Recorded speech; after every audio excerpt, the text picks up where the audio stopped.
One world, a model that I propose for this piped dream. I'll use the example of India to explain the details of the model, but what it basically involves is two things. One, interdependence, and two, independence. Interdependence on three major areas. One, absolutely unified military. That would mean straight away no community would have the fear that another community might annex their territory or freedom. So the first thing we need for one world is unifying our militaries.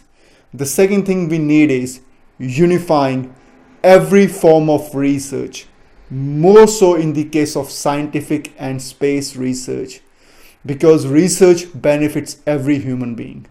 The third area where I want 10% unification is economy. And I'm saying 10% unification, not absolute, as was in the case of military and research. There are reasons which I'll explain in a minute. Now, the second aspect is independence. I want communities to be independent politically. Doesn't matter whether people of a community want to live in socialism or capitalism or monarchy. Doesn't matter. I want communities to be politically independent and independent in education. Of course, we'll need some sort of uniformity in some areas, but for major part independent in education, in law and legal structures, and other ways as well. Now let's delve into the details of this using India as an example. And India is a perfect example to use because just like world, India is made up of many different communities. The thing with military is, doesn't matter what community you belong to, you basically require a defense mechanism against external threats. Now, the way of thinking of annexing another man's land or acquiring another community's land, that's an old world's way of thinking. That's the thinking which brought so many wars on humanity. We don't need to move further with that thinking. And the best way to provide security and assurance to every community is to unify our militaries. In case of India, I want Indian communities to retain one military. Now, how are you going to maintain one military if you are politically and economically, for the most part, independent? I only said 10% unification of economy. The simple thing is that each community which makes up a group, like say Indian Union in this case, can have a right of having up to 10% of their people in the military. But for every man or woman they have in military, they will be responsible for that person's salary, maintenance, as well as any equipment that person uses. Whenever military purchases are going to be made, whatever you want your people to be equipped with, your community will be responsible for the payment of that. So that's how you're going to unify military. But because you have unified military, you are protected against external threats, and you have no reason to fear each other. In the case of whole world, if the entire world was to join its military together, nobody would have a fear or threat from any other community. Of course, the right to self-determination, other things come in. We'll discuss that in a moment. But straight away, the fear of military aggression against you goes away if you all have one military. How can you attack anyone when you only have the same military? Of course, we'll need certain protections, like we don't want military, because military will become really powerful. So there'll have to be certain mechanisms in place to make sure military coups don't happen. For example, we'll have to divide military command into many smaller commands. And of course, I would suggest that military component of one community should never be posted in that community, but should be posted elsewhere. And the military component from another area should be posted there. That would straight away take away the risk of military coups. And one thing I want to say is we'll always need military, because there will always be non-state actors like terrorist organizations or militias who would like to overrun the beautiful communities we'll be setting up, and we'll need defense mechanism against them. And the most important part is it's time to start looking towards expansion in the universe.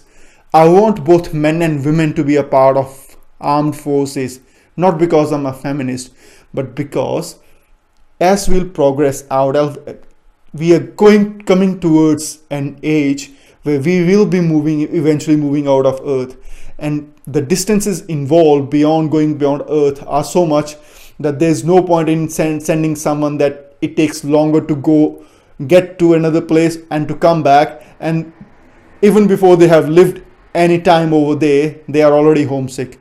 I would rather send couples or families who are military families. We will need military to do this work, to take us beyond Earth. So that's a role we should start thinking about now as well. And besides, who knows if I'm certain we are not alone in this universe. That's the way life or nature takes its way everywhere in this universe. So we never know when we'll need military, so we can't scrap military, but we can unify military. Second thing about research that I said, we need to absolutely unify research, whether it's scientific research or military research. These things won't even matter, simply because if we have unified military, there's no such thing as our research or their research. It's all our research, and every form of research benefits every human being. And research involves a lot of investment, both of money as well as intellect. By unifying it, we are actually giving it a very strong impetus. Science and scientific and space research are most prominent researches, but there are other forms of researches like anthropology and stuff like that. Every research is important because it adds to the learning of human beings everywhere, every community. I want that to be absolutely unified. As far as economy is concerned, there's a reason I say only 10% unification, especially using the example of India. What 10% unification means is that it allows a local community to maintain 90% control over its market, while it allows 10% products to come from outside, as well as 10% workforce to come from outside. I want closure of communities in a way that their cultures are maintained. When you watch science fiction movies, it looks beautiful, everybody living in a futuristic world, similar lives. But that's because you are enjoying a hypothetical culture for 3 hours. If you were to start living in a world where entire culture is uniform, it will be a very boring and dull place. I want every culture to prosper on its own. Besides, if something goes wrong with one or few cultures, if there are many cultures, there will always be some saving grace in the world, and they might be able to help other cultures rescue which might have gone the wrong way. Plus, so far, dividing 99% has been effective in giving elite a control. But I want this division in this model of one world. This division will actually work in the favor of 99%, because elite will not be able to just overrun everything. So I want separation because I want cultures to prosper on their own, and also give security to the interests of the majority of world population. But of course, with 10% workforce coming from other communities, we'll always have multicultural societies, in a way that the 10% who will come in, They'll be able to enjoy your culture, and you might be able to pick up things from their culture. Cultures develop in two ways. People of that culture develop with time and their culture changes, or they learn things from other cultures. This flow of people will help that growth. And of course, for India, what this means is 10% every state would be politically independent, but it would still have 10% people from every other Indian state, and it would still do business with every other Indian state, getting at least minimum 10% products from other places. And I say word minimum, and this 10% interdependence is minimum, because think of nation like Qatar, where majority of workforce is from overseas. If a community needs people from other communities to help build it up, then 10% should not be a limit. It is just a guiding post that is the minimum that you want to have. It's not the maximum, it's the minimum. I'm not setting maximum because it will depend on your needs and it will change, but that's the minimum unification that I want, 10% minimum economic unification. And you think of it, Apple and Microsoft as product manufacturers, they are based in America, but they have production factories in China, but they don't have a production factory in every city of China. By having small communities, we are also dividing businesses into areas. So there will be areas which have one product, which would be manufacturing one product, giving them the jobs, so on and so forth.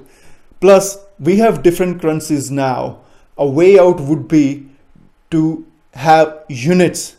Say for one kind of work, there's 1 unit payment due per hour. That unit could be, say, 1,000 yuan in China or $1 in, say, America.